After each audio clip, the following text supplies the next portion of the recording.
sobre esas preguntas de la prueba especialmente, ¿no? ¿No?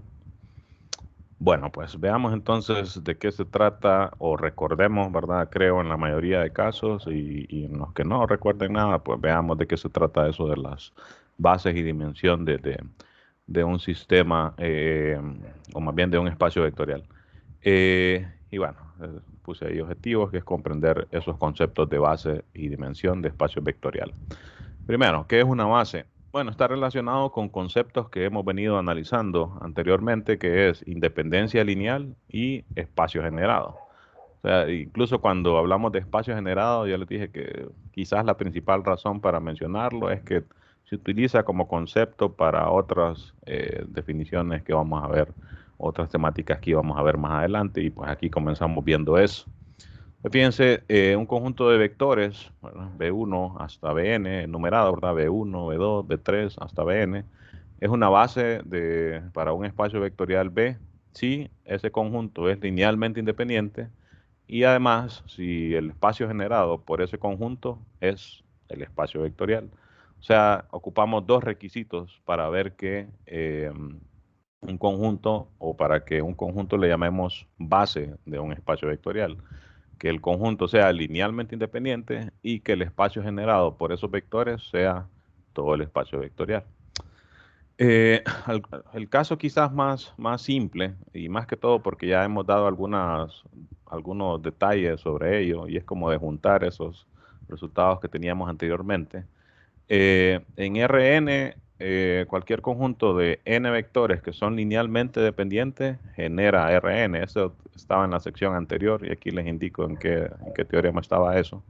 Y entonces automáticamente cumple el requisito para hacer una base, ¿verdad? Son Li, generan el espacio, entonces son una base. Entonces en Rn, si a uno le piden en R2 o en R3, deme una base, entonces lo que busco son, si es R2, dos vectores linealmente independientes, y ya con eso, porque esta es como una propiedad, bueno, es un teorema, ¿verdad?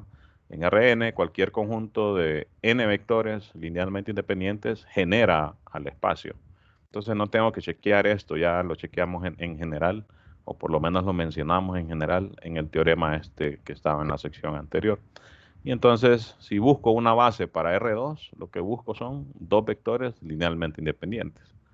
En el caso de solo dos vectores, si recuerdan, lo que busca uno es que uno no sea múltiplo del otro, ¿verdad? Y con eso pues ya tenemos una base para R2. O sea que en R2 es bastante fácil, ¿verdad? Dar bases. Ya de R3 en adelante, pues sí ya requiere un poco más de trabajo porque no solo se trata de ver si uno es múltiplo del otro, ¿verdad? O porque tengo tres o más. Entonces ahí tiene un poco más de trabajo y pues tiene mucho que ver con la cuestión de resolver sistemas de ecuaciones, ¿verdad? Todos estos conceptos, aunque no parezcan, aunque se vean como abstractos, ¿verdad? Todos estos conceptos al final están relacionados con resolver sistemas de ecuaciones lineales, ¿verdad? Eh, a los vectores que solo tienen un 1 en la posición iésima, digamos, y ceros en todas las demás, en Rn, pues eso va a ser una base, ¿verdad? Y a eso se le llama base canónica de Rn. Siempre que hablemos de la base canónica de Rn, nos referimos a este conjunto de vectores. Y eso se ve, es fácil verlo, ¿verdad? Que estos vectores son linealmente independientes porque si uno plantea la cuestión aquella por ejemplo, solo como para convencerlo, ¿verdad? Digamos que estamos en R3, para no irnos a un caso muy grande, y tengo esos vectores, ¿verdad? Que tienen un 1 en una de las componentes y 0 en las demás componentes. Entonces queremos ver que estos vectores son LI, ¿verdad? Entonces, ¿qué ocupaba ver para verificar, ¿verdad? Si son LI, quiero ver que si hago que esos vectores, a este se le llama E1, ¿verdad? A este se le llama E2, a este se le llama E3, para no volverlos a escribir acá.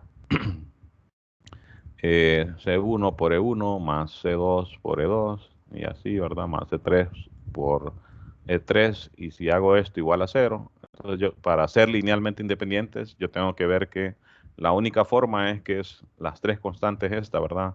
los tres escalares C1, C2 y C3 sean iguales a cero.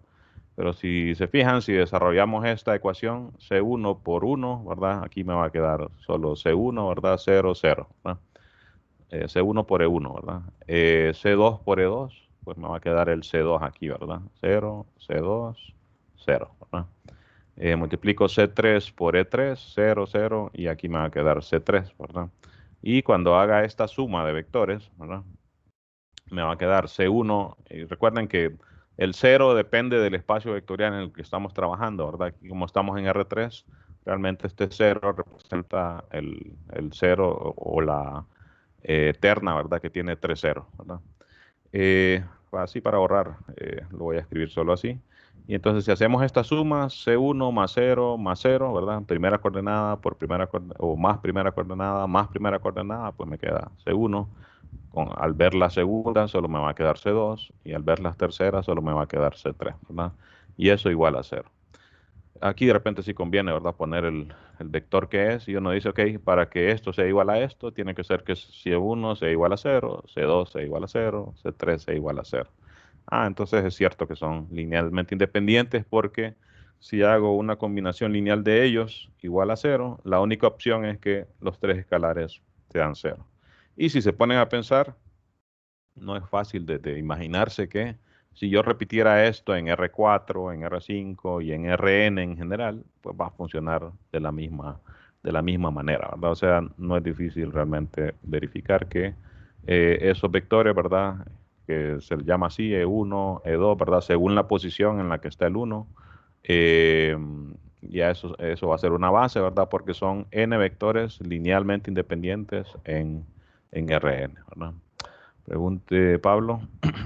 Profesor, solo una pregunta. Ujú. Dado que son las dos condiciones, también tendríamos ahí que agregar el espacio No, generador, no ABC, o no, simplemente con que digamos linealmente sí, independiente ya es suficiente. Ah, ok, listo. sí, Gracias. por esta propiedad o por este teorema 547, este Ok, teorema decía, cualquier conjunto de n vectores Li en Rn genera a Rn. Entonces ya, como que ya lo ya, tenemos. ya está listo. Ok, Ujú. gracias. Pero sí, en general, sí hay que chequear las dos cosas. En este caso particular, pues este teorema nos ahorra, ¿verdad? Ese trabajo y solo tengan en mente que solo es para Rn, ¿verdad? Y ya hemos visto que hay otros espacios vectoriales, entonces donde ahí no necesariamente esto se va a cumplir. Eh, así que bueno, a esto se le llama la base canónica de Rn. Hay otras que también se le llaman bases canónicas. En los polinomios de grado menor o igual que n, ¿verdad? La base canónica está formada por los vectores 1, x, x al cuadrado y hasta llegar a x a la n, ¿verdad? Si se ponen a pensar, tampoco sería como difícil de verificar que estos vectores son linealmente independientes, ¿verdad? Haría C1 por 1 más C2 por X más C3 por X al cuadrado y así, ¿verdad? Y eso igual a 0. Y entonces la única opción que eso sea igual a 0, no nos importa qué valor de X, sino qué valor de C1, C2, C3. Entonces la única forma es que todas esas constantes, todos esos escalares sean iguales a 0, ¿verdad? Y estos vectores son linealmente independientes. Generan al espacio, aquí ya no es automático, pero también no es difícil de ver porque ¿qué era el espacio generado? Era el conjunto de todas las combinaciones lineales. ¿Qué sería el conjunto de todas las combinaciones lineales aquí? Nuevamente multiplicar C1 por 1, C2 por X, C3 por este, ¿verdad? Y así. Y eso precisamente es el conjunto de todos los polinomios de grado menor o igual que n, ¿verdad? Y a esta entonces se le llama base canónica de P sub n. Ya vamos a ir a hacer algunos problemas. Estos son casos como que se consideran que son de repente una que los más sencillos y la otra que son bastante útiles. Allá más adelante vamos a ir viendo por qué. En el caso de las matrices, este es un caso particular, matrices de 2 por 2. Recordemos que tenemos en general matrices de m por n, ¿verdad? Eh, entonces, en el caso de matrices de 2 por 2, las matrices, fíjense que esto se parece a lo que pasaba aquí, ¿verdad? En Rn. Las matrices que tienen un 1 en una de las componentes de la matriz y 0 en los demás, ¿verdad? Y ahí en un 1 en cada posición. Esto es una base para las matrices de 2 por 2 porque Bueno, pasa similar, ¿verdad? Si multiplico C1 por este más C2 por este y así, ¿verdad? Hago la combinación lineal de estos, no va a ser difícil chequear, ¿verdad? Es algo similar a lo que dice aquí. Se los dejo ahí, por si no lo ven, ¿verdad? Se los dejo que lo hagan ustedes ahí más adelante cuando tengan tiempo. Verificar que la única opción nuevamente va a ser que los escalares todos sean iguales a cero, o sea, son linealmente independientes, generan al conjunto porque si uno hace el espacio generado por estas matrices, va a ser una constante por la primera, otra constante por la otra y así, y cuando uno haga la suma de esos, ¿verdad? Me va a quedar las matrices, todas las matrices en general de 2 por 2, ¿verdad? O sea, imagínense que pongo aquí, no le voy a llamar C1 para que sea como más fácil de ver. Imagínense que pongo esta por A, luego más esta por B, luego más esta por C y más esta por D y hago esa suma. Lo que me va a quedar va a ser una matriz, ¿verdad? Que va a tener componentes A aquí, ¿verdad? B acá, C acá y D acá. Que precisamente es la forma que tienen las matrices de 2 por 2, ¿verdad? Entonces, es cierto que ese conjunto me genera todas las matrices de 2 por 2. Eh, de manera similar funcionaría si fuera matrices de m por n, ¿verdad? Solo que pues dependiendo del m y n, pues van a ser más o menos, ¿verdad? Según el caso, ¿verdad? O sea, matrices de 3 por 3, como hay 9 componentes, ¿verdad? En una matriz de 3 por 3, entonces van a haber 9 matrices en la base canónica de las matrices de 3 por 3, ¿verdad? Pero por lo menos solo para conocerlo, ¿verdad? Y en cada caso, fíjense, independientemente de que sea PN, que sean matrices de MN, de M por N, o que sea RN, en todos los casos se llama base canónica y si uno le quiere poner un nombre como abreviado, se utiliza también esta notación. En el caso de las matrices, hay veces que se utiliza una notación indicando los subíndices, que es más o menos así. En M22, pues tengo la matriz que tiene un 1 acá, ¿verdad? Y 0 en las otras componentes. Entonces, quizás no es tan conveniente solo llamarle E1, sino que uno dice, ok, este elemento está en la posición 1, 1, entonces le pongo 1, 1, ¿verdad? Y así similar para los demás, ¿verdad? Esta matriz, el 1 está en la posición 1, 2, ¿verdad? Y entonces le llamo E1, 2. O sea, aquí ya no es tan conveniente solo llamarlas E1 y de repente a esta E2, porque quizás en este caso solo son 4, ¿verdad? Pero si el conjunto de matrices que tengo es, por ejemplo, las de 5 por 5, hay 25 posiciones ahí, ¿verdad? O componentes para la matriz. Y ya no sé cómo identificar cuál es cuál si solo las enumero así, ¿verdad? Mientras que aquí no hay pérdida. Esta es la matriz que tiene un 1 en la componente 1, 2 y 0 en las demás, ¿verdad? Y aunque fuera muy grande el tamaño de las matrices, no habría pérdida de cuál es a la que nos estamos refiriendo.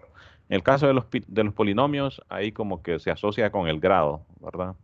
Eh, y de repente a este entonces convendría llamarle E0, polinomio de grado 0, polinomio de grado 1, polinomio de grado 2 y así sucesivamente, ¿no?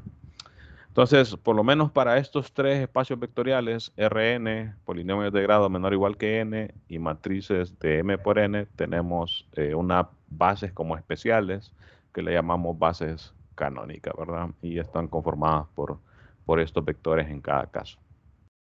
No quiere decir que esas son las únicas bases, ¿verdad? Pero ya vamos a ir a ver ejemplos. Por ahora voy a avanzar en los aspectos estos teóricos y después vamos a irnos a los ejercicios que están en esta sección para comprender ahí mucho de esas cosas, ¿verdad? Hay muchas de estas cosas que solo así leyendo o escuchando en este caso y viendo, ¿verdad? Lo que les estoy diciendo, uno no comprende del todo, entonces hasta que ya está viendo un ejemplo o queriendo uno hacer un ejercicio, hasta ahí como que comprende, ¿verdad? Y de hecho, pues casi siempre en los libros de matemáticas por eso están los ejercicios, ¿verdad? No por, qué sé yo, vamos a torturar al estudiante con 100 ejercicios, no, es para que el estudiante genere comprensión de los temas, ¿verdad? En el caso de que no lo haya logrado, ¿no?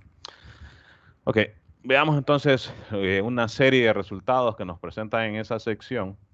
que están relacionados precisamente con ese concepto de base. Y muchos de estos van a sustituir la definición como tal. O sea, la definición, si se ponen a pensar, no es muy práctica porque tengo que verificar que el conjunto es LI, tengo que verificar que el espacio generado por esos vectores es todo el espacio vectorial. Si yo tuviera otra opción, sería conveniente porque estas dos cosas no son quizás las más convenientes de verificar. Entonces, estos teoremas me dan precisamente eso como alternativas para decidir si un conjunto es base o no de un espacio vectorial. Veamos este caso. Tengo un conjunto que ya sé que es una base para un espacio vectorial B, ¿verdad? Si B es un elemento de B, entonces fíjense, la conclusión del teorema es que existe un único, me faltó aquí, no, aquí está, un conjunto único de escalares, C1 hasta Cn, tales que B se puede escribir como combinación lineal de esos escalares, ¿verdad? Si se fijan, la definición de base no dice exactamente eso, ¿verdad? Entonces, pues tiene sentido asociarlo con ello. Y si recuerdan de estos temas de allá, de su curso de pregrado, pues probablemente asocien más base con esto, porque esto es más práctico realmente que las dos condiciones esas que definen las bases, ¿verdad?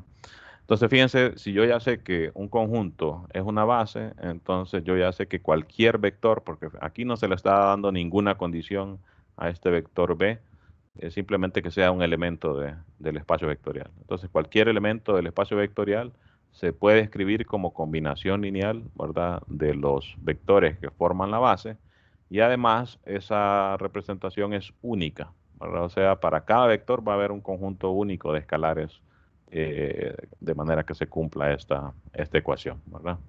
Entonces, y aquí veamos cómo se demuestra eso. Aquí solo me lo están diciendo. Bueno, utilicemos la definición de base para ver que esto es cierto. Primero, como ya sé que es base, entonces yo ya sé que el espacio generado por estos vectores, que lo denotábamos así, ¿verdad? Es todo el espacio vectorial, ¿verdad? ¿Eso por qué? Porque es base. Entonces, si recordamos, el espacio generado por este conjunto de vectores es el conjunto de todas las combinaciones lineales de estos vectores.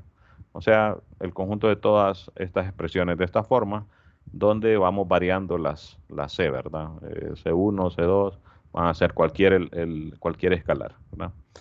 Entonces, yo ya sé que por lo menos estos escalares existen, ¿verdad? Porque aquí me dice, entonces existe un conjunto único de escalares, tarará.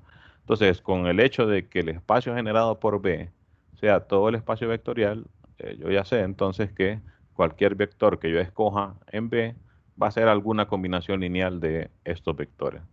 Lo que no me dice es si esos escalares son únicos, entonces eso lo tenemos que sacar de algún lado, ¿verdad? Entonces, de acá, del hecho de que el espacio generado sea todo el espacio, lo único que podemos deducir de ahí es que existen estos escalares, ¿verdad?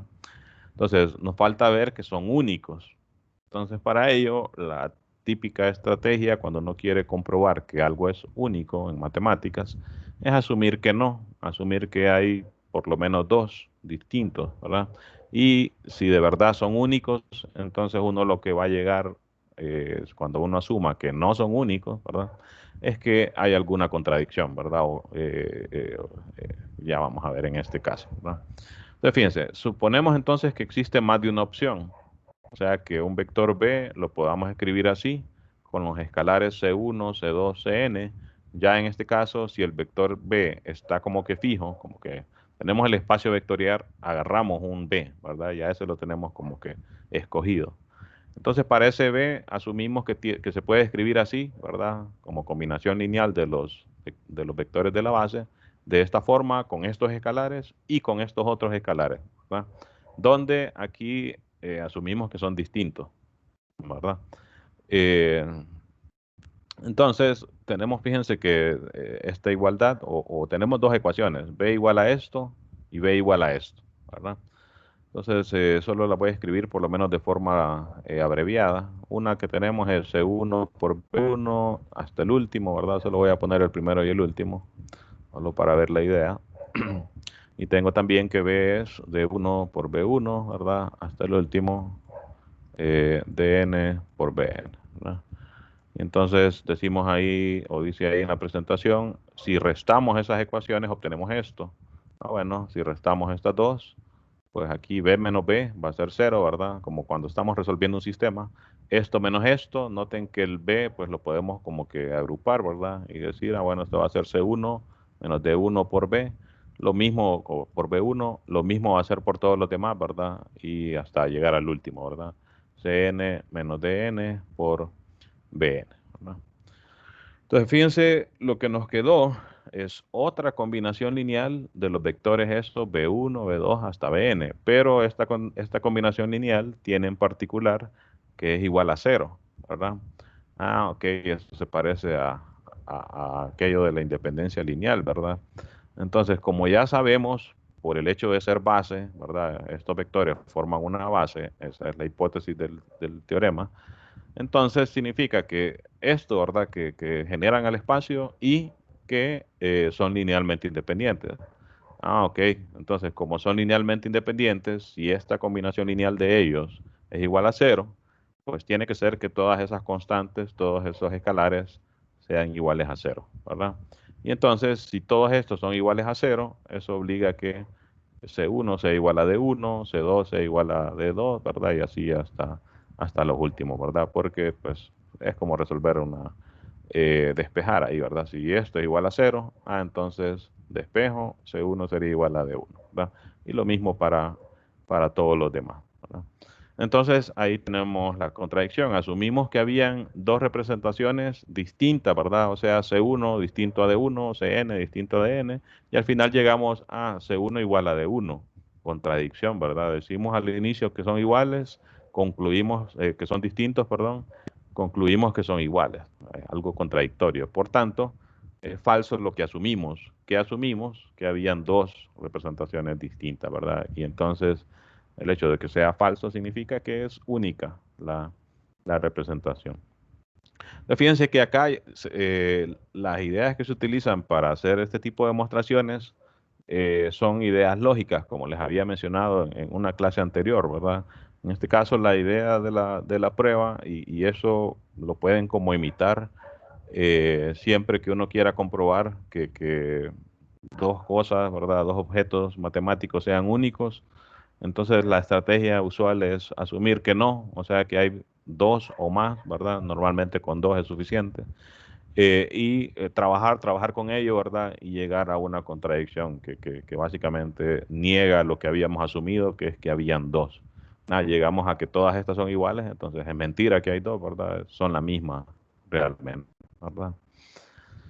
Ok, antes de continuar, ¿tienen alguna pregunta sobre estas ideas que se presentaron acá? Por la misma definición, entonces se puede decir que eh, un conjunto de vectores dependientes no son una base. Correcto. Sí, automáticamente, ¿verdad? Ya con que sean LD, ya lo descartamos como base, correcto, ¿verdad? O que no generen al espacio, ¿verdad? Sería la otra opción. Se tiene que cumplir las dos, ¿verdad? Es similar a la definición, por ejemplo, de espacio vectorial, que si a uno le decían, dígame si esto es o no es un espacio vectorial. Entonces, con que uno encontrara una que fallara, ya se acabó, ¿verdad? Entonces aquí similar, si con cualquiera de las dos, de estas dos que falle, ya automáticamente no va a ser base para el espacio, ¿verdad? Ok, veamos este otro. Fíjense, lo que concluye básicamente este teorema es que las bases de espacios vectoriales siempre van a tener la misma cantidad de vectores, ¿verdad? Eso fíjense que no es parte de la definición. No me dicen aquí, bueno, aquí ni siquiera me dicen que pueden haber varias bases, ¿verdad? Solo me dicen un conjunto de vectores que es LI y que genera el espacio. A eso se le llama base, ¿verdad? No me dice si pueden haber varias, no me dice nada más, ¿verdad? Solo estas dos cosas. Entonces, cuando hay varias bases, lo que me dice este teorema es que van a tener la misma cantidad de vectores, ¿no? Entonces, pues la redacción del teorema es esto, ¿verdad? Si B1 igual a estos vectores U1 hasta UM, ¿verdad? Tenemos M vectores aquí. y B2 otro conjunto, ¿verdad? Con n vectores. En general, pues no sabemos qué pasa con m y n. Eso es lo que me dice el teorema. Si estas son bases del mismo espacio vectorial, entonces tienen que ser iguales en la cantidad de elementos que tienen, ¿verdad? O sea, el hecho de que m sea igual a n, lo que me dice es que aquí va a haber la misma cantidad de elementos que aquí, ¿verdad? Eh, entonces, fíjense, acá vamos a proceder nuevamente buscando una contradicción. Es bien común en matemáticas que no funcione solo utilizar definiciones, solo utilizar teoremas que yo ya conozco para querer comprobar algo, algo para querer ver que algo sea verdadero. Es muy común que uno lo que haga es, bueno, vamos a asumir que algo no funciona, que es falso, ¿verdad? Y tratar de buscar una contradicción.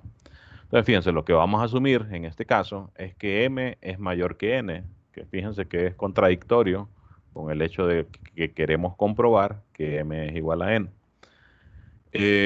Fíjense, la estrategia es asumir que es falsa la conclusión y buscar algo que me contradiga eso, ¿verdad? Y para decir, ok, usted no podía asumir eso porque llegó a una contradicción, entonces concluye que esto no puede ser cierto y concluiría lo contrario, ¿verdad? Eh, aunque ya vamos a ver que pues lo contrario de que m es mayor que n es que m sea menor o igual que n, ¿verdad? Pero eso al final nos va a llevar a concluir que tienen que ser iguales. Ok. Entonces probemos, y le digo entre comillas, porque es que estamos partiendo de algo que es falso, ¿verdad? Entonces, en todo caso, vamos a llegar a una conclusión que es falsa, ¿verdad? Que es que los vectores sean linealmente dependientes, pero no puede ser porque forman una base, entonces tienen que ser LI. O sea, esta va a ser la contradicción que vamos a encontrar, ¿no?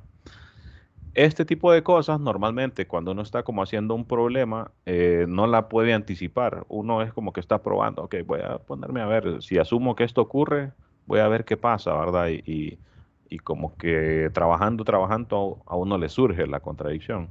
Pero acá, bueno, como es para empezar, que es un teorema bien famoso, ¿verdad? Entonces ya como que ya se saben, incluso no solo esta estrategia, sino probablemente varias estrategias para comprobarlo, ¿verdad? Y en este caso, pues se basa en esto.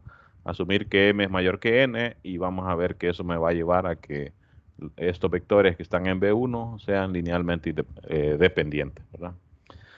Ok, veamos por qué pasa eso. Bueno, ya sé que B2 es una base, ¿verdad? Entonces, el hecho que sea una base, por el teorema anterior, me dice que cualquier vector que está en el espacio se puede escribir como combinación lineal, ¿verdad? De los vectores de la base. Y noten que aquí ya estamos haciendo uso de este teorema, ya no tanto directamente de la definición, y casi siempre va a ocurrir eso. De manera que fíjense que esto realmente no sustituye la definición porque solo es un entonces, queriendo decir, yo lo que puedo decir es, ok, si yo ya sé que es una base, entonces esto ocurre. Lo otro que se puede decir, y esas son como ideas de lógica matemática, tenemos ahí algo que me dice A, entonces B, ¿verdad? En ese caso, el A es, si yo ya sé que es una base, entonces puedo escribir cualquier vector en el espacio como combinación lineal de los vectores de la base.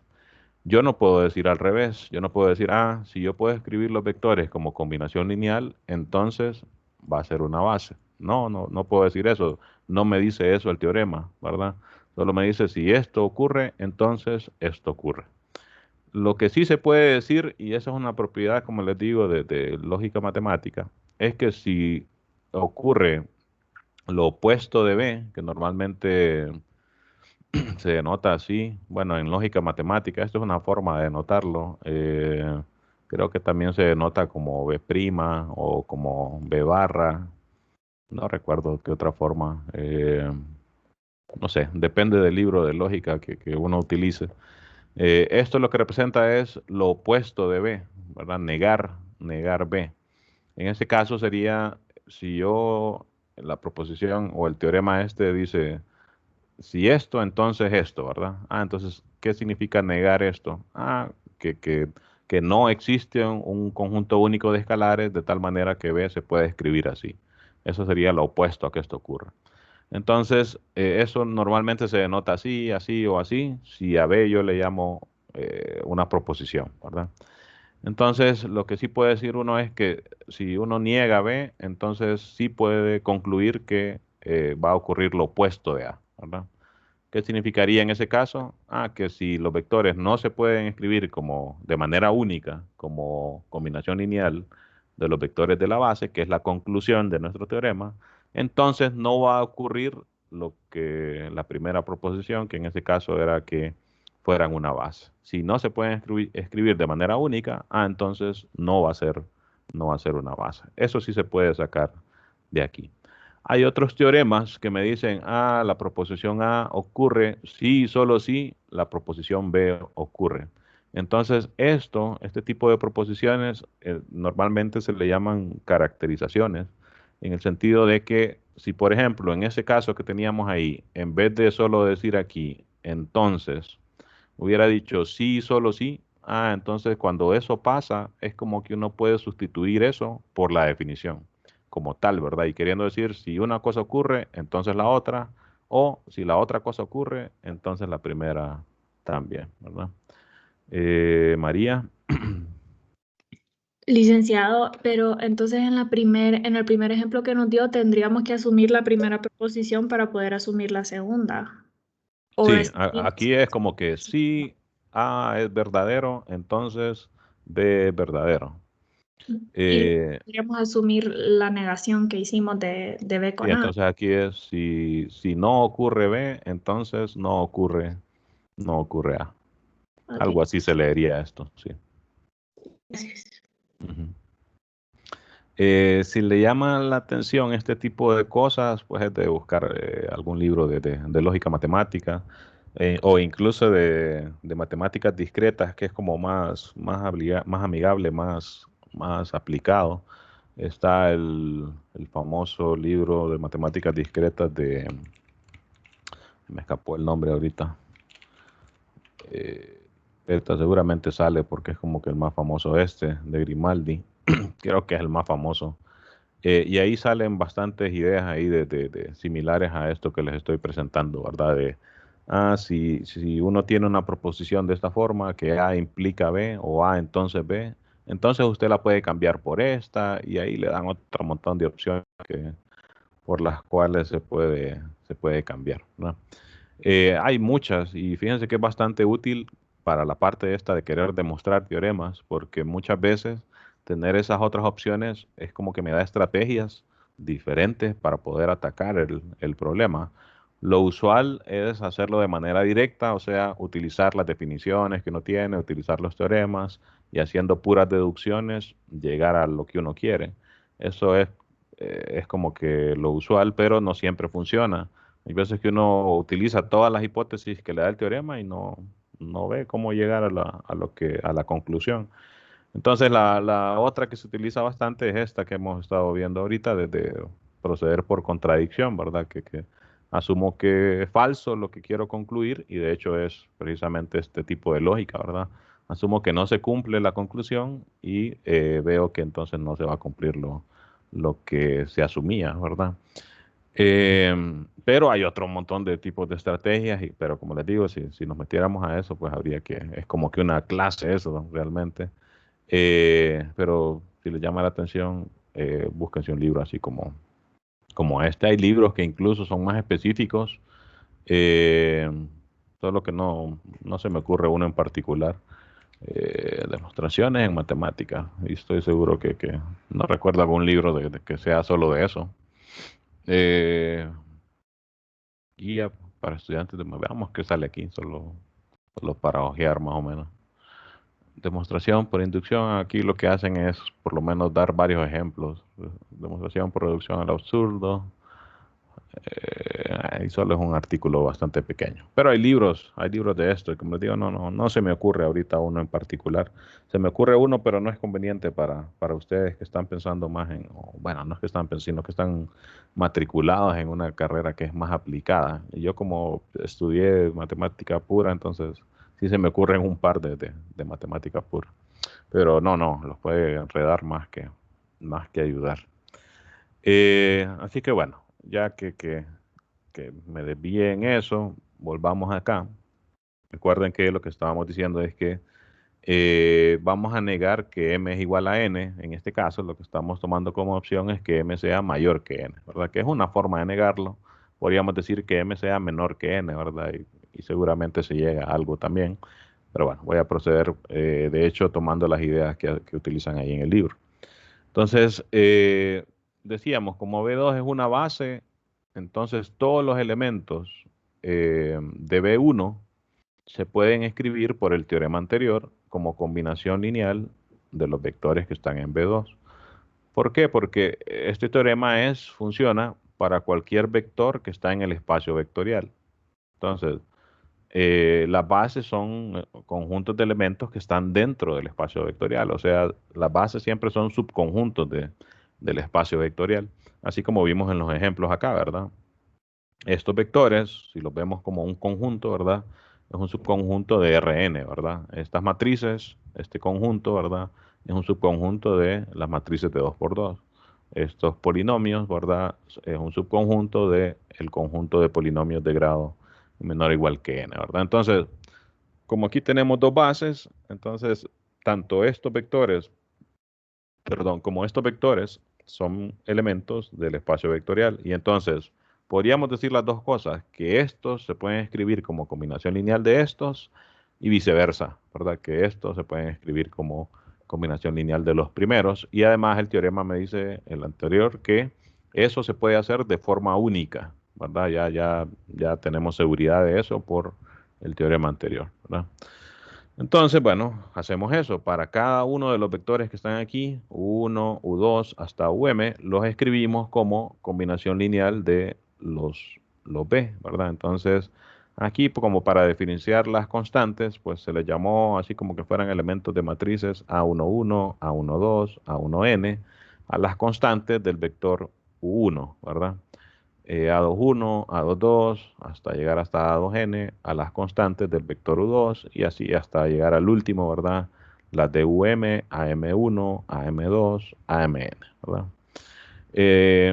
Noten que esto es un sistema de ecuaciones lineales, ¿verdad? Y no es broma eso que les digo, que prácticamente todos los conceptos que se estudian en álgebra lineal están relacionados con sistemas de ecuaciones lineales y pues de hecho eso le da el nombre al área, ¿verdad? Álgebra lineal, de que siempre está asociada las cosas, los conceptos con sistemas de ecuaciones lineales, ¿verdad?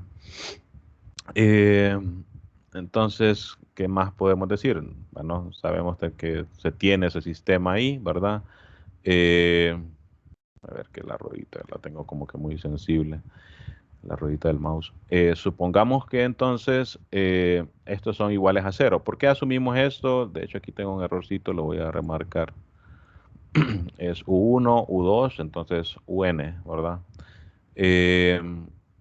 Aquí dijimos, bueno, vamos a probar, entre comillas, que los vectores que están en B1 son LD.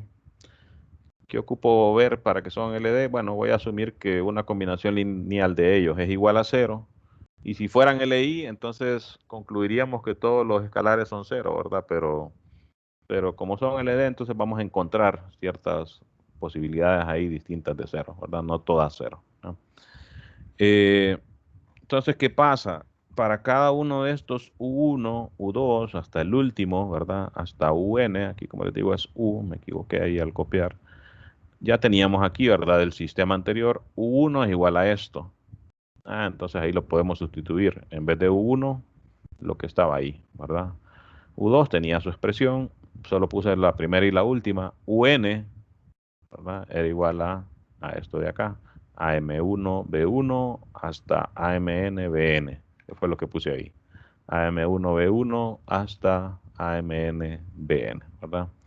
Iguales a 0, ¿verdad? Y además podemos como que jugar aquí con las ecuaciones estas, ¿verdad? Esto C1 distribuirlo acá, este por segundo, hasta el último, ¿verdad? Lo mismo con todos los de en medio y hasta llegar al último, ¿verdad? CM distribuirlo acá con el segundo, hasta llegar al último, ¿verdad? Y agrupar, aquí va a aparecer un B1 en el segundo término también y en todo, ¿verdad?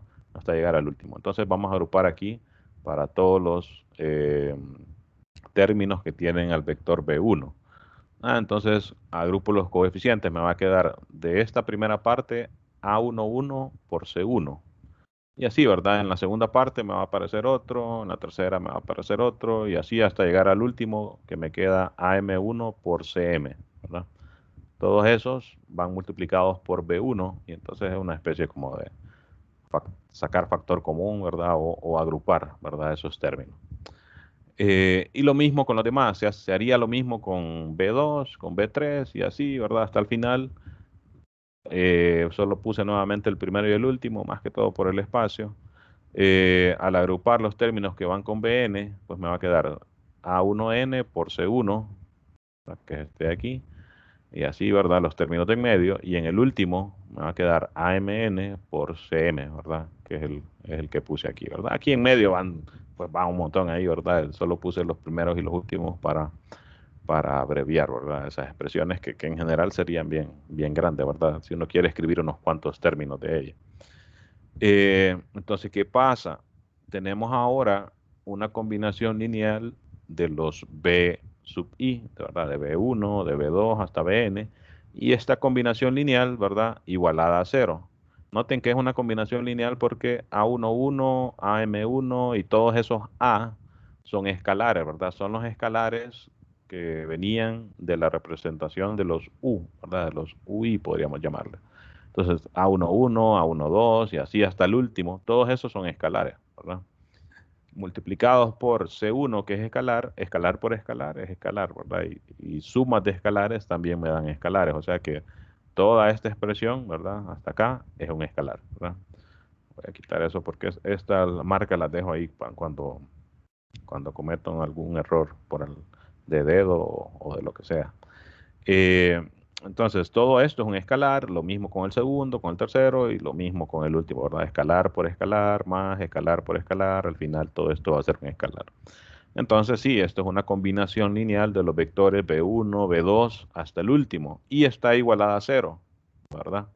Entonces, nuevamente, como esos B y I, ¿verdad? Son una base, son linealmente independientes, ¿verdad? Es una de las cosas que cumplen las bases. Y entonces, si esta combinación lineal es igual a 0, significa que este es igual a 0, el segundo es igual a 0, y así hasta el último, ¿verdad? Todas estas expresiones son iguales a 0, ¿verdad? Esto igual a 0, hasta el último, y me queda un sistema, ¿verdad? Que va a tener n ecuaciones con n variables. Imagínense, ¿verdad? No lo escribí, pero imagínense. Esto igualada a 0, la segunda igualada a 0, la última igualada a 0, ¿verdad? Entonces, ¿cuántas ecuaciones tengo? Bueno, cada uno de estos va con un b sub i, ¿verdad? Uno con b1, otro con b2 y así hasta llegar hasta el bn. O sea, hay n expresiones de esta, ¿verdad? Hay n ecuaciones. ¿Cuántas variables hay? Las incógnitas son las C1, C2 hasta Cn. Y de hecho, estas como eran las U, de hecho lo voy a escribir aquí, ¿verdad? Las U eran hasta M, ¿verdad? UM, ¿no? Entonces, para recordar eso lo voy a poner aquí. UM, ¿verdad? Lo voy a dejar por ahí. Entonces, y la C también iría, ¿verdad? Iría así, ¿verdad? CM. Ok, entonces hay M de estas constantes, ¿verdad? C1, C2 hasta CM, ¿verdad? ¿Por qué? Porque originalmente así estaban, ¿verdad? U1, U2 hasta UM, ¿verdad? Entonces hay una constante para cada uno de ellos. Esas son las incógnitas aquí. Entonces, en el sistema formado por esto igual a 0, el segundo igual a 0, el último igual a 0, las incógnitas son las CM, aquí sí las puse bien. Hay M de ellas y las ecuaciones serían entonces como hay una de estas expresiones por cada B y hay N de estas B's, ¿verdad? Entonces hay N ecuaciones, ¿verdad? Entonces tenemos, como dije aquí, tenemos un sistema de N ecuaciones con M variables. Las variables son las C sub I, ¿verdad? Entonces, ahí viene de hecho parte de lo que comentaba un compañero anteriormente sobre esas situaciones, ¿verdad? De qué pasa cuando un sistema, por ejemplo, tiene más ecuaciones que variables o menos, ¿verdad? Ecuaciones que variables. Entonces, como asumimos en este caso que m es mayor que n, significa que hay más variables que ecuaciones. Y bueno, recordando la explicación que les daba hace un rato, ¿verdad? Entonces decimos, m es mayor que n. Ah, bueno, hay más variables que ecuaciones, ¿verdad? Entonces, según lo que les decía aquí, hay más variables que ecuaciones en una situación así como esta, ¿verdad? Que aquí tengo dos variables, una sola ecuación, hay infinitas soluciones porque hay una solución para cada valor de x que le di acá, ¿verdad? Y en esa situación, pues son más las variables, pero esto se repite de manera general. Y como para que tengan una fuente, ¿verdad? Esto está como teorema en el libro, el capítulo 1, ¿verdad? Si lo van a ver, entonces ahí habla de esas situaciones. O el teorema ese que les digo, que le llaman teorema de resumen, que bueno, al final no lo encontré, pero eso estaba ahí en una de las secciones que estábamos viendo hace poco, ¿verdad? Entonces, bueno, es de ir a verificar, ¿verdad? Que es cierto lo que dice ahí, ¿verdad? Que cuando m es mayor que n, donde m son las variables, n las ecuaciones, entonces van a haber siempre infinitas soluciones. ¿Qué quiere decir? Que hay infinitas posibilidades de estas C sub i, ¿verdad? Entonces van a haber alguna de ellas que no va a ser que no todas sean cero, ¿verdad? Si solo fuera una, pues puede ser que sí solo fuera esa, ¿verdad? Pero si hay infinitas, pues tiene que haber una que no sean todos ceros y tal es que la combinación lineal de estos fueran igual a cero. Ah, pero esa es una contradicción que era lo que estábamos buscando, ¿verdad? Porque, y aquí fíjense, volví a cometer el mismo error porque estaba haciendo copy-paste de estas expresiones. Eso quiere decir entonces que los u son linealmente dependientes, ¿verdad? Porque tomamos una combinación lineal de ellos, la igualamos a cero y al final concluimos que existen constantes o escalares, ¿verdad? No todos ceros, tal que esa combinación lineal es igual a cero, que es una contradicción con el hecho de que es una base, porque si es base es que es LI, ¿verdad? Entre una de las dos condiciones que se cumplen para ser base, ¿verdad? Entonces B1 es linealmente dependiente, que es una contradicción, ¿verdad? Con que forman una base y por tanto es falso lo que asumimos, ¿verdad? Que M es mayor o igual que N. Ah, que es lo opuesto a que M sea mayor que N. Ah, que M sea menor o igual que N. Entonces fíjense que nosotros podríamos repetir todo este mismo argumento intercambiando el papel. Aquí nosotros dijimos al inicio. Vamos a comprobar que B1 es LD y comenzamos diciendo, como B2 es una base, entonces todas las U se pueden escribir en términos de las B. Supongan que hubiésemos empezado al revés. Como B1 es una base, entonces todas las B de B2, ¿verdad? Se podrían escribir en términos de las U. Intercambiar aquí, ¿verdad? La posición de los elementos. Entonces seguiríamos ahí y al final vamos a llegar a esto, ¿verdad? Que M sea mayor o igual que N. Asumiríamos de entrada que m sea menor que n, ¿verdad?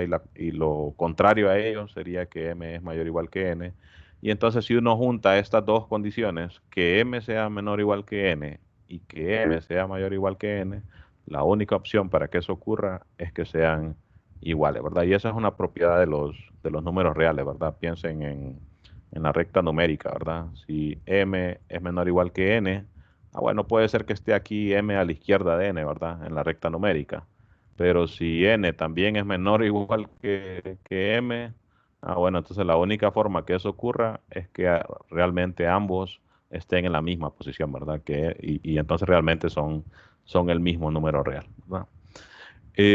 Así que eso era lo que queríamos, ¿verdad? Que verificar que m era igual a n, que eran m, que eran n, pues eran el número de vectores que tienen cada una de las bases con las que comenzamos. Entonces, la conclusión en sí del teorema, después de hacer cálculos y deducciones lógicas y todo ahí, al final con lo que se queda uno es con esto.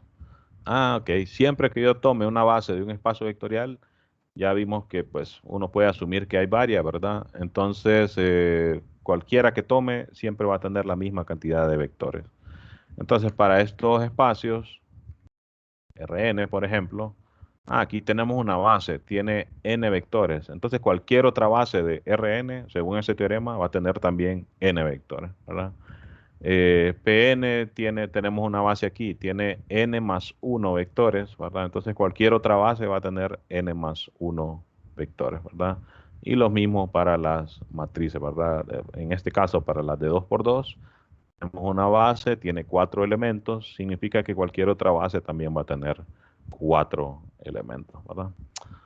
Ok, si quieren, tomemos un recesito ahorita para, bueno, yo en mi caso descansar un poco la garganta y ustedes ahí estirarse porque no se cansa, ¿verdad? Entonces, tomemos un recesito corto, son las 7:09, 7:09, volvamos a la, solo para, como les digo, estirarse un poco, descansar un poquito, a las 7:20, 11 minutos, para terminar ahí por lo menos lo que traigo en la presentación, ¿verdad? Entonces, lo voy a dejar aquí escrito.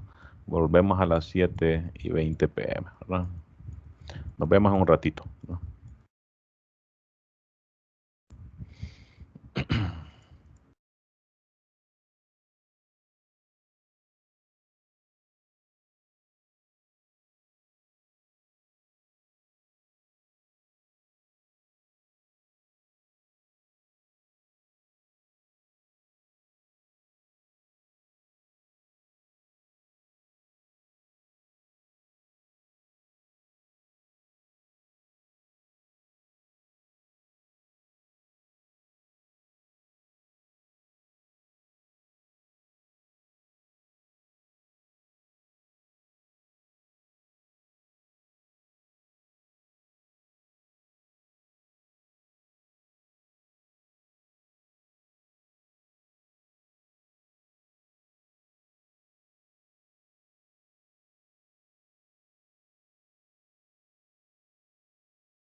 Ok, jóvenes, 7:20. Así que volvamos y tratemos de concluir esto. Veníamos diciendo entonces, básicamente les decía, este teorema al final, aparte de pues, el trabajo que tiene para comprobarlo, quizás lo más importante es al final concluir pues esto, ¿verdad? Y no es que quizás, eso es lo más importante a concluir acá, ¿verdad? Que las bases de espacios vectoriales, independientemente de cuántas bases podamos encontrar para el espacio, siempre van a tener la misma cantidad de vectores, ¿no? Eso, fíjense que como que inspira a definir entonces el concepto de dimensión, porque básicamente estamos diciendo que todo espacio vectorial tiene asociado un número, que es la cantidad de vectores que tiene una base para él, que por cierto aquí un comentario importante es esto de aquí al final, que les tengo más adelante estudiaremos la demostración de que todo espacio vectorial tiene una base, porque eso no lo sabemos, ¿verdad? Pero lo estamos asumiendo ahorita y después vamos a ver por qué si es cierto eso. Pablo.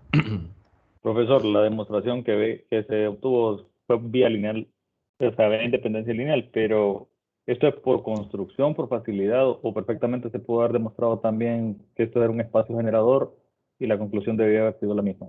No importa. Sí, sí, sí, la verdad que ese problema de demostrar es bien ambiguo porque de repente ustedes pueden hojear varios libros y buscar este teorema y probablemente se encuentren, en ese libro lo demostraron de otra manera y van a otro y de otra manera y al final pues mucho del problema de uno aprender a hacer esto, aprender a demostrar, es que casi nunca hay una estrategia fija, ¿verdad? En este caso, como les digo, esta es la estrategia que utilizó el libro, que estamos utilizando como libre texto, pues entonces yo no me pongo a buscar o inventar otra, pero podríamos haber utilizado, por ejemplo, aquí si se ponen a pensar, o como bien decís, no utilizamos mucho la parte de espacio generado, aunque realmente lo que pasa es que no lo dijimos como tal textualmente, pero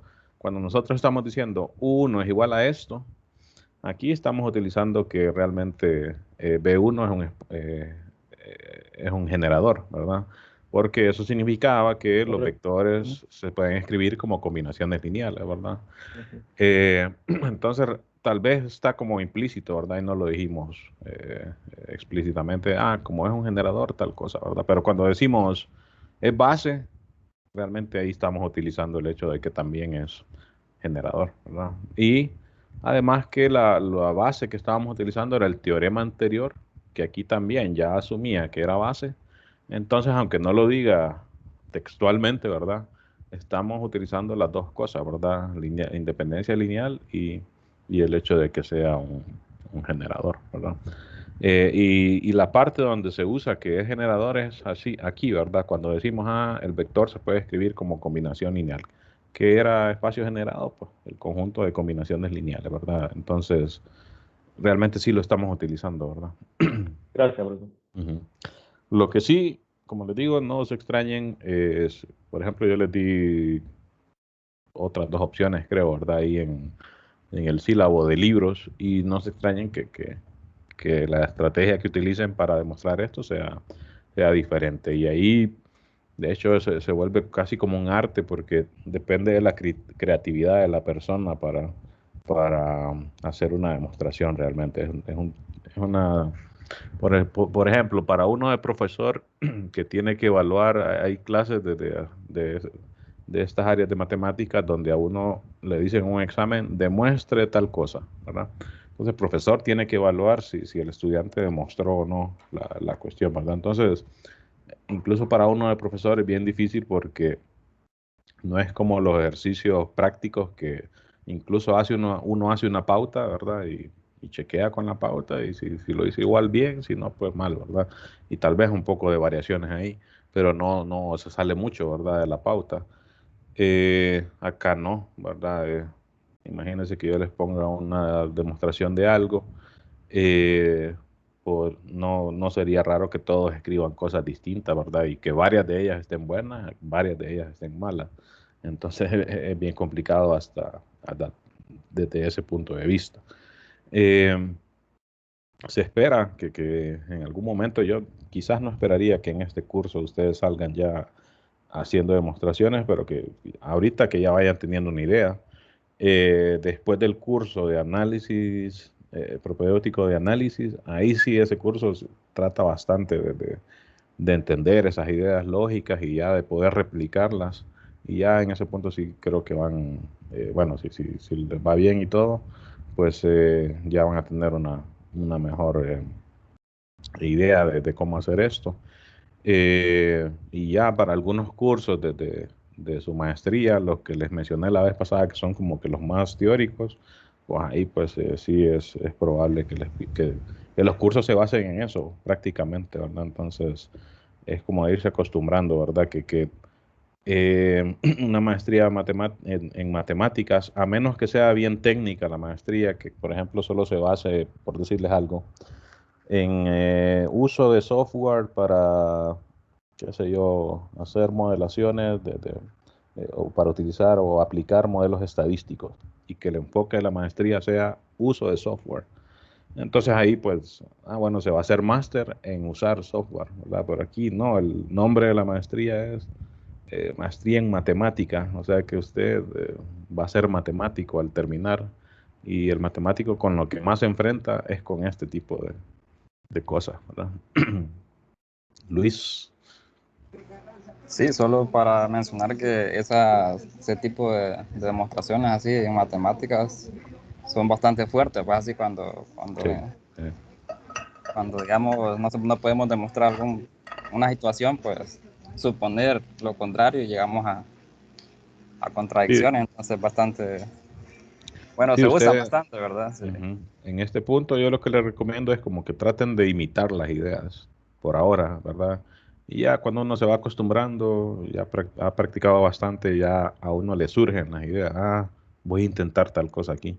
Yo no la he visto en ningún lado, pero voy a intentar, ¿verdad? Ya cuando uno tiene herramientas, pues ya ya se puede poner a inventar, ¿verdad?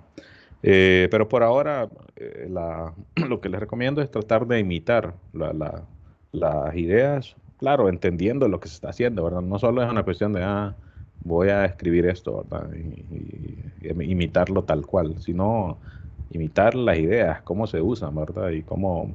Lo que sí, fíjense que es importante también es la cuestión de la redacción, porque uno en matemáticas también está acostumbrado a solo estar escribiendo ecuaciones, ¿verdad? Y entonces noten que aquí mucho de la demostración, casi la mitad o más, son frases, ¿verdad? Supongamos que tal cosa, y eso hay que aprender a hacerlo también. Ahí sí, también es una cuestión de imitar, ¿verdad? Yo, por ejemplo, ya escribo de cierta manera. Esta demostración, por ejemplo, yo la imité de acá del libro, pero si ustedes la leen, mi redacción, pues es la mía, ¿verdad? No es exactamente como la del libro. Entonces, ese tipo de cosas también hay que aprenderla a hacer. Primero imitando y ya pues ya después cada quien tiene como que su estilo de escribir, ¿verdad? Entonces, también hay que mentalizarse eso, ¿verdad? Y poco a poco no se estresen demasiado de que, diablos, y yo de dónde voy a sacar todo eso. Es normal, al inicio uno como que lo abruma eso, ¿verdad? Porque no está acostumbrado, pero poco a poco uno le va agarrando a la cuestión. Es una cuestión de practicar, como eso sí, independientemente de que el tema sea demostrativo en matemáticas o más práctico, la matemática se aprende practicando, ¿verdad? Entonces, esto de demostrar también, ¿verdad? No sé si iba a preguntar algo más, Luis, o dejo la mano ahí, o comentar algo más. No, solamente, gracias. Ok.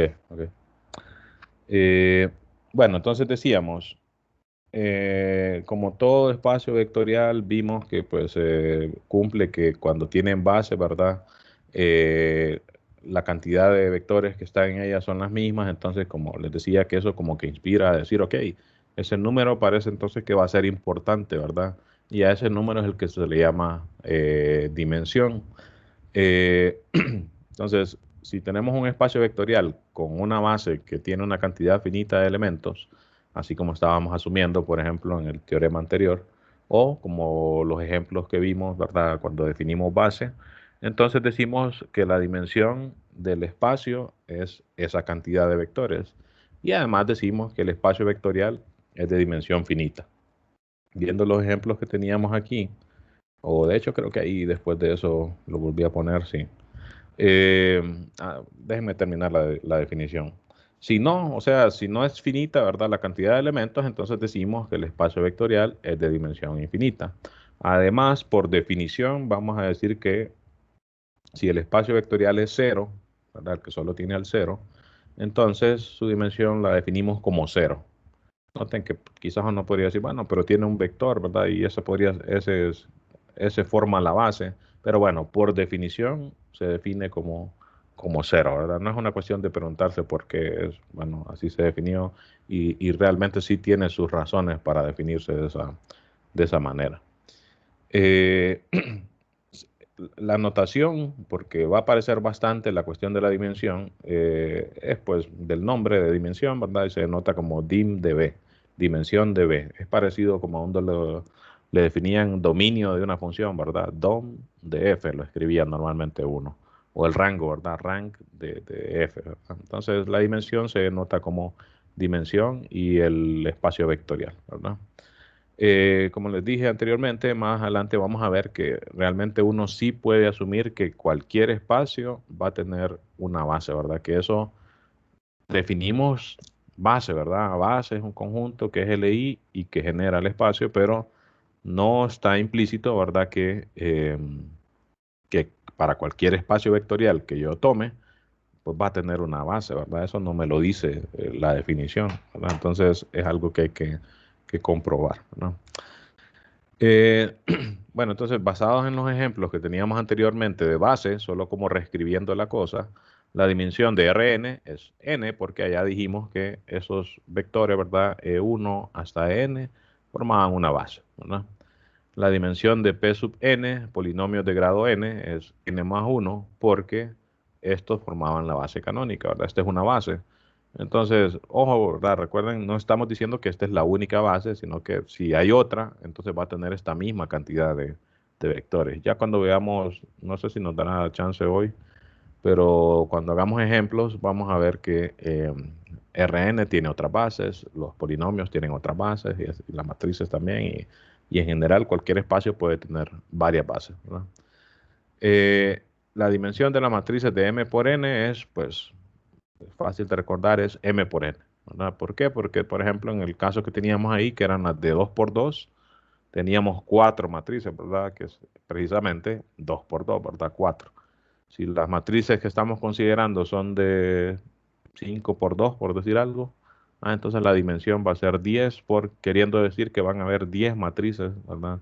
En una base para ese espacio, ¿verdad? Y la base canónica, como les dije, ahí les di el caso de 2 por 2, pero se puede generalizar que si estamos en matrices de m por n, entonces una base está formada, la base canónica está formada por las matrices que tienen un 1 en la posición IJ y un 0 en todas las demás posiciones, ¿verdad? Fíjense este otro caso, si nosotros denotamos al conjunto de todos los polinomios, todos, ya no solo, aquí solo son los de grado menor o igual que n, pero si los juntamos todos, ¿verdad? En un solo conjunto, y a ese le llamamos P, entonces ese va a ser un ejemplo o nuestro primer ejemplo, de un espacio que va a tener dimensión finita, porque ningún conjunto finito de polinomios lo puede generar. ¿Por qué es eso? Pónganse a pensarlo. No lo vamos a demostrar formalmente, solo para que tengan una idea. Imagínense que yo tengo un conjunto finito de polinomios, vaya, similar al que teníamos ahí, que era una base canónica, ¿verdad? Que era la que llamábamos base canónica. Entonces, pero imagínense, realmente una base puede ser un conjunto de otros polinomios, no necesariamente este, pero bueno, este es el que conocemos. Entonces, como aquí tenemos solo polinomios a lo más de grado n, si yo tengo un polinomio de grado mayor, por ejemplo, de grado n más 1, yo no tengo ninguna manera de escribir este polinomio como combinación lineal de estos. ¿Por qué? Porque, bueno, las combinaciones lineales lo que me dan son multiplicaciones por escalares y sumas, ¿verdad? que son precisamente las operaciones que tenemos en el espacio vectorial. Entonces, pónganse a pensar, no hay ninguna forma de encontrar escalares C1, C2, Cn, de tal manera que esto sea igual a esto, ¿verdad? Entonces, no va a haber ningún conjunto finito, nunca, ¿verdad?, que me genere el conjunto de todos los polinomios. Si yo lo que hago es que busco el polinomio que tiene grado mayor en el conjunto que tenga, y entonces me doy un polinomio que tenga grado más grande, y ya sé que ese polinomio de grado más grande no lo puedo escribir en términos de los que tienen grado menor. Si uno pudiera multiplicar polinomios, sí se podría, ¿verdad? Pero esto no es una operación en el espacio vectorial, ¿verdad? Solo podemos multiplicar por escalares y sumar, ¿verdad? Entonces, no hay forma de generar esto a partir de esas operaciones, ¿verdad? Mario. Solo mencionar que donde escribió el polinomio con el C sub 1, C sub 2 y así, el C sub n es C sub n más 1. Mejor lo voy a cambiar aquí para que cuadre, digamos, ahí el subíndice, ¿verdad? C sub 0, C sub 1 hasta C sub n. Ok, gracias. Entonces, observen, ¿verdad?, que como solo podemos hacer multiplicación por escalares y sumas, ¿verdad?, no hay forma de un polinomio de grado mayor obtenerlo como combinación lineal de polinomios de grado menor, ¿verdad? Entonces, por esa razón, el conjunto de todos los polinomios, ¿verdad?, es un espacio vectorial que tiene dimensión infinita, ¿verdad? Hay otros, pero ahí vamos a ir viendo después en los ejemplos, ¿verdad? Fíjense, tenemos estos dos teoremas ahí. Esto no voy a discutir la demostración porque las ideas que utilizan son similares a estas que discutimos en los teoremas anteriores. Cuando vea que eso pase, pues yo les voy a decir, bueno, quedémonos con la propiedad, la podemos utilizar, y lean la demostración, ¿verdad? Como para convencerse de que estas cosas son ciertas, ¿verdad? Y además de que les digo que los argumentos que utilizan son similares a los que estábamos utilizando anteriormente. Entonces veamos lo que dicen por lo menos.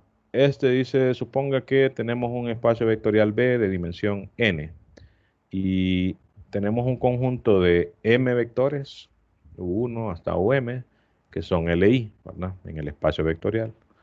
Entonces m tiene que ser menor o igual que n, ¿verdad?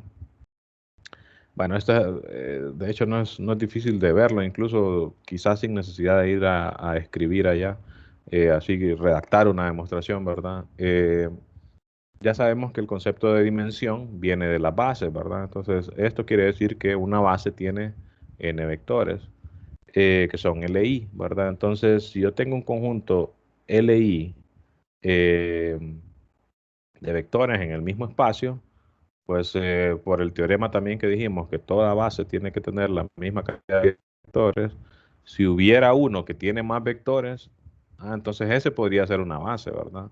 Pero las bases tienen que tener el mismo tamaño, ¿verdad? Y se genera entonces una contradicción ahí, ¿verdad? Pero lean la prueba que hace el libro para que se convenzan, ¿verdad?, de esto. Así que cualquier conjunto de vectores LI en un espacio vectorial siempre va a tener menos o la misma cantidad de vectores que tiene la base, ¿verdad? Entonces en Rn, si se ponen a pensar con este teorema, muchas de las preguntas que le hacía en la prueba se podían contestar bastante rápido, ¿verdad?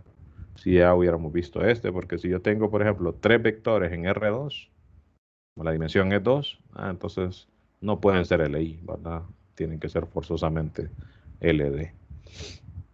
A ver, este otro, Mario, no sé si iba a preguntar algo más o fue que dejó la mano ahí. Ok.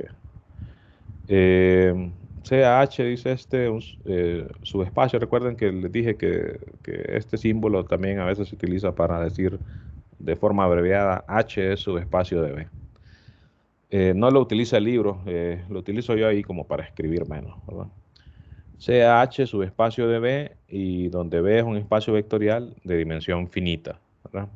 Entonces H también tiene dimensión finita, el subespacio, ¿verdad?, también tiene dimensión finita, y como que se cumple algo que uno esperaría, ¿verdad? La dimensión de H es menor o igual que la dimensión de B. Y este sí es el menor o igual usual, ¿verdad? Porque este es un número, este es un número. La demostración de esto también no tiene así como que ideas nuevas, entonces les dejo ahí que la lean ahí en el libro, ¿verdad? Así que básicamente lo que dice este teorema es que si yo tengo un subespacio, ¿verdad? Siempre su dimensión va a ser menor o igual que la del espacio del cual él viene, digamos, ¿verdad?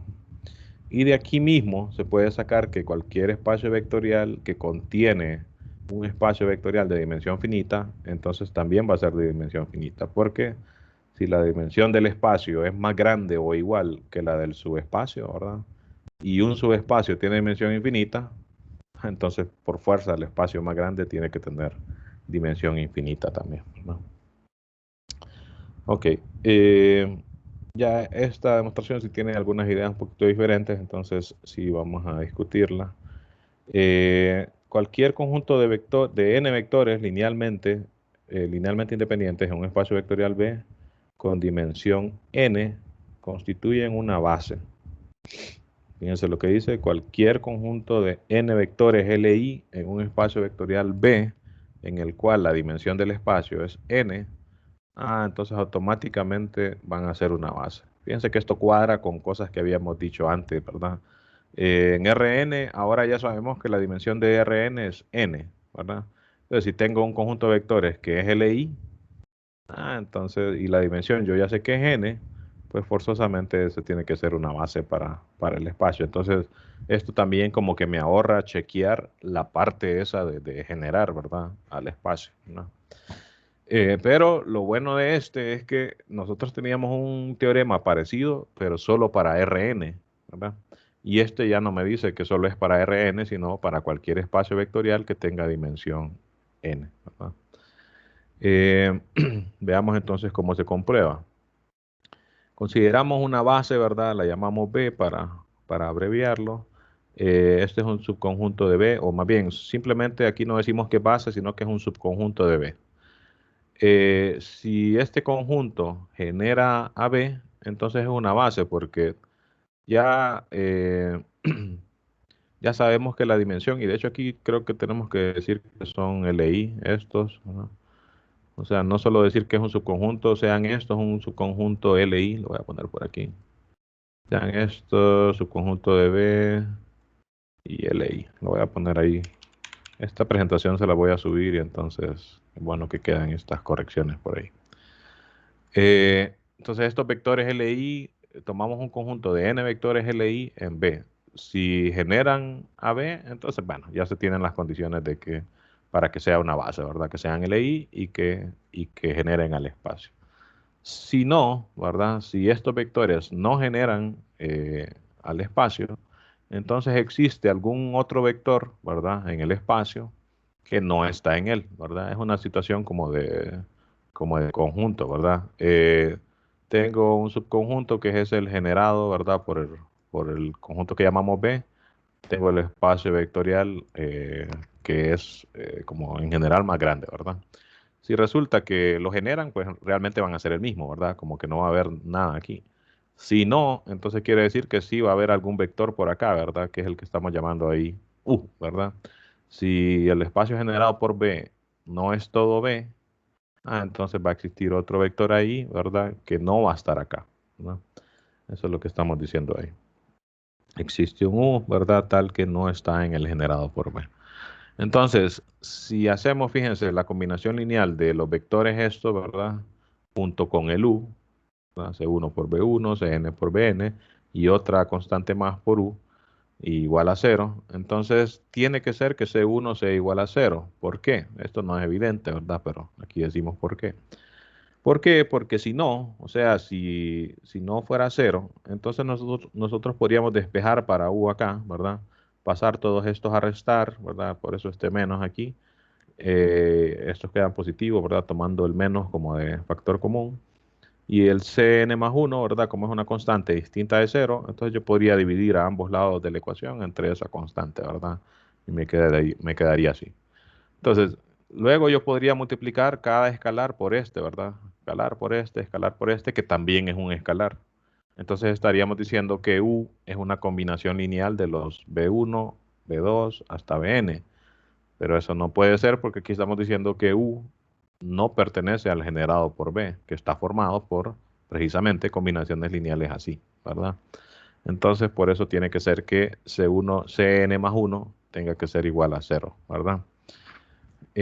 Porque si no, se genera una contradicción. Vean que a cada rato estamos utilizando ese argumento de contradicción, incluso como que en subproblemitas, ¿verdad? Que están dentro del problema más grande que queremos comprobar.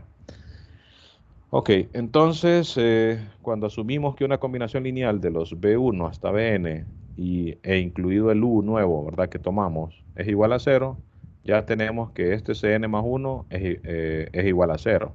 Entonces noten que este término realmente se cancelaría aquí, ¿verdad? Y solo me quedaría C1B1 hasta CnBn igual a 0, ¿verdad? Pero como son LI, eso implicaría que C1, C2 hasta Cn también tendrían que ser 0, ¿verdad? Que es lo que siguiente que decimos, ¿verdad? Si este es 0, entonces solo quedarían los demás términos, ¿verdad? Igualados a 0. Pero como son LI, entonces todas estas C1, C2 hasta Cn, que aquí llamamos C sub i, tienen que ser 0, ¿verdad?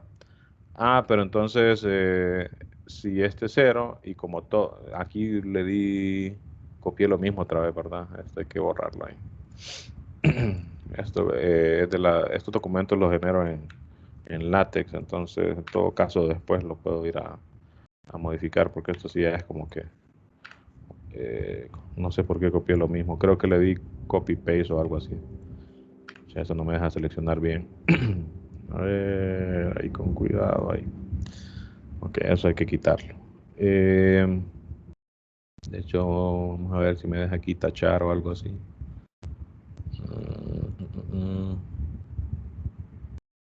Creo que por aquí están las opciones, déjenme ver. No recuerdo.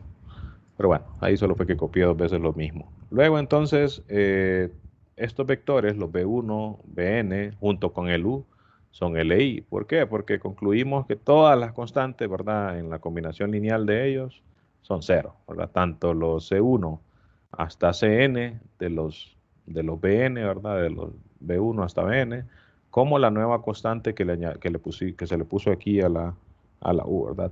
Y asumimos que esto fuera igual a 0 y entonces concluimos que todas las constantes son 0, por tanto B1 hasta Bn junto con el U forman un conjunto de vectores que son LI, ¿verdad? Moisés. Ahí en la parte de arribita tiene unas... Ah, bueno, ya la seleccionó. Sí, aquí. Sí, no me había fijado. Con eso lo podemos como tachar, ¿verdad? Vamos a seleccionar. Creo que ya está seleccionado. No. Bueno. No me deja. Ahí por lo menos voy a ver si la modifico la presentación o después lo tacho ahí. Ok. Concluimos entonces que todos estos vectores, los B1 hasta Bn, junto con el U, son LI, ¿verdad?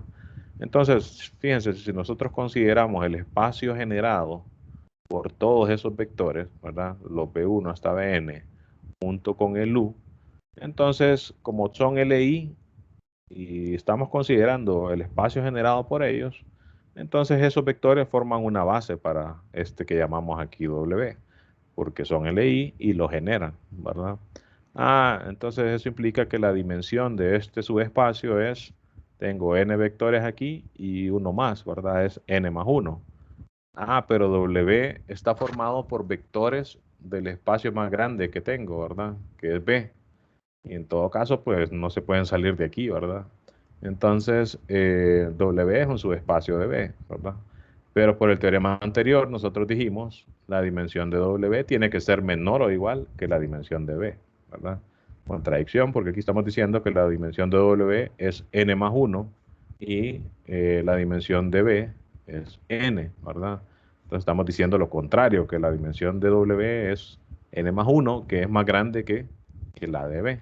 Contradicción con lo que decía el teorema anterior, ¿verdad? Que cualquier subespacio tiene que tener dimensión menor o igual que el espacio más grande del cual viene, ¿verdad? Ese subespacio, ¿verdad? Esto que decíamos aquí, ¿no? Entonces tenemos una contradicción y esa contradicción lo que implica es que realmente nosotros no podíamos asumir acá que existe, si no dijimos acá existe este vector U tal que, y seguimos ahí, ¿verdad? Y seguimos haciendo varias deducciones y al final llegamos a una contradicción, por tanto, lo que concluimos es que realmente ese vector no existe, ¿verdad? Y los B1 hasta Bn entonces forman una base para B, que era lo que queríamos comprobar, ¿verdad?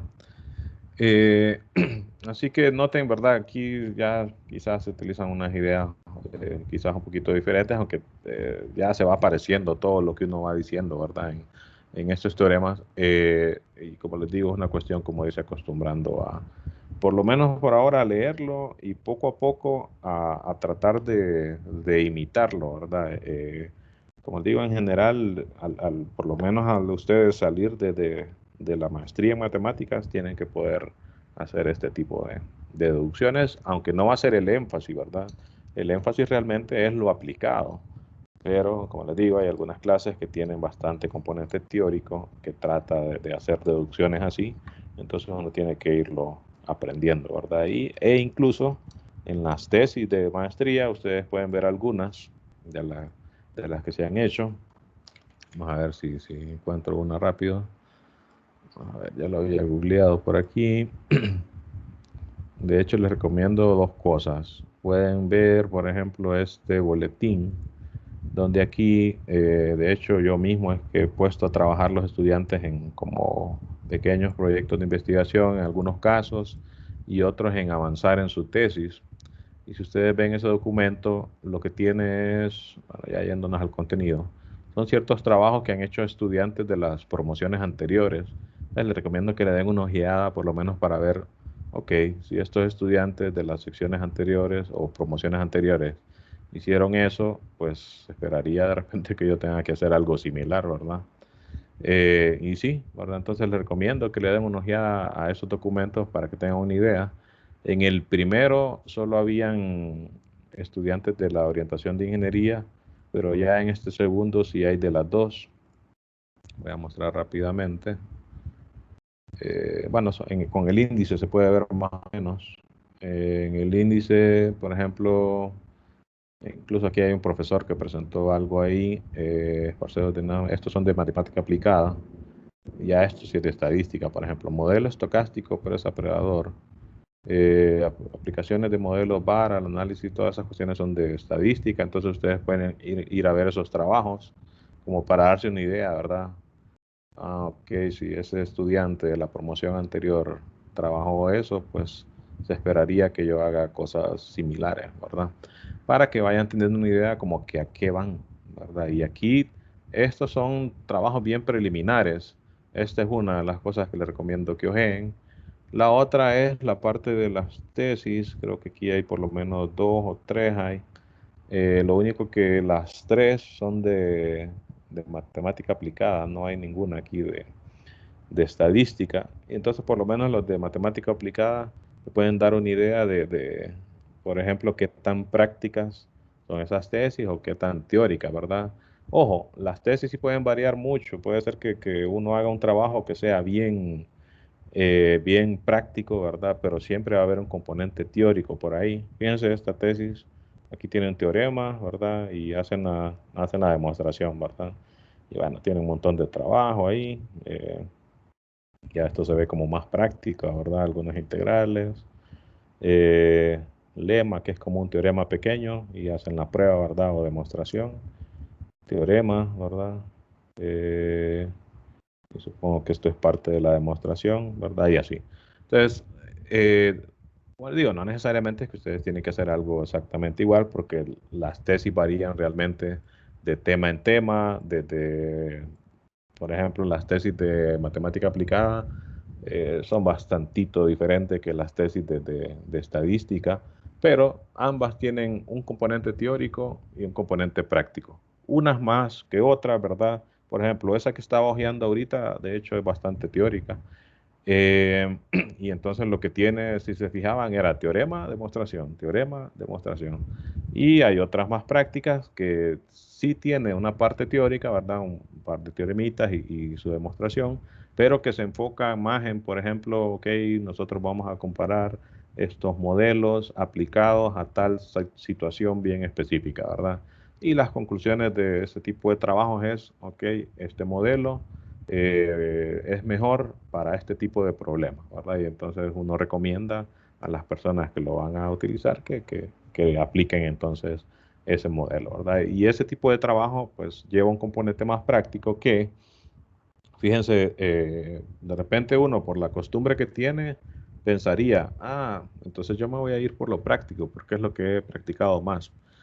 O lo que he hecho más. Fíjense que la desventaja de irse con un trabajo así más práctico que teórico es que la práctica en matemáticas se ha vuelto prácticamente programar. Entonces, ahí también hay un problema, ¿verdad? Que hay gente que es muy buena para programar, le gusta y todo, y lo siente como bonito. Y hay gente que no le gusta simplemente, ¿verdad? No es mucho ni con las computadoras, ni la tecnología. Entonces, si usted considera que es así, probablemente le convenga más hacer un trabajo teórico, porque es una cuestión más de leer, ¿verdad? Y tratar de deducir cosas así, quizás no tan teóricas como esta, ¿verdad? Porque realmente este curso es como que de la teoría de matemáticas y entonces en una tesis de matemática pura sí van a haber cosas así, pero en las de matemática aplicada no tanto, ¿verdad? Y como les digo, para que tengan una idea, pues pueden ver esos trabajos que están hechos ahí o que están ahí pues en la página de la maestría, ¿verdad? Bueno, nos vamos a quedar hoy por acá solo con la teoría y ya mañana entonces me voy a ir, vamos a ver, todo esto que les presenté ahorita, fíjense, está en esta sección 5.5. Yo siempre les recomiendo que la lean porque aquí hacen otras cosas, ¿verdad? Entonces yo me quedé como que con un resumen de lo que considero más importante, pero denle una leída siempre, ¿verdad?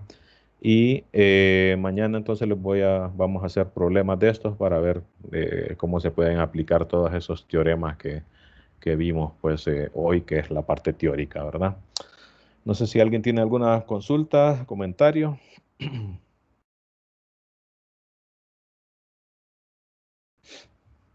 No. Bueno, pues nos Una quedamos. consulta, A profesor. ver, Emilson. ¿Y la presentación la subiría a la plataforma? Sí. Listo, gracias. Siempre que les haga presentación se las voy a subir ahí, ¿verdad? Aparte del video también, ¿verdad? ¿Alguien más? No. Vaya, pues nos quedamos entonces aquí por hoy. Nos vemos entonces seguramente mañana, ¿verdad? Nos veremos. Saludos. Buenas Muchas gracias, noches. profesor. Buenas Hasta mañana. Gracias. Buenas noches.